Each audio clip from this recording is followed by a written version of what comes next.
Man, wat ben je weer alweer rondwaan? Nou, wij zijn BM'kes aan het snoeien om dit helemaal open te maken. Voor de rijdomp. Vooral voor de rijdomp. Dan moet het helemaal open. Dit is open moeras. En dan moet het opschot er alle keer uithelpen worden. Meer dan 100 mensen, onder een soort band, stutsen uit de hand uit de mouwen in natuurgebied De Houtwiel in Broeksterwoud. Dat dienen ze in het rand van de eerlijkse landelijke natuurwerktij. Maar aardig waar en goed ark kon er flink wat werk verzet worden in het moerasgebied. Alles staat behoud van de rijdomp.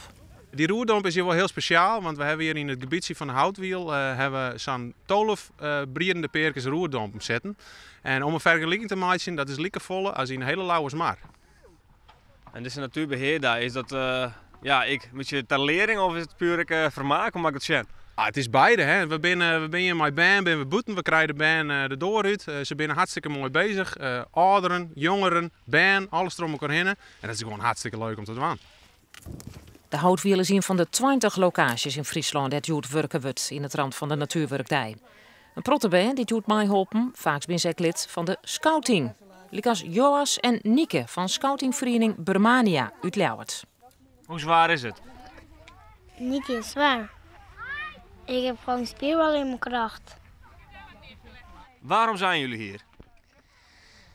Voor de roerdomp die haat takken.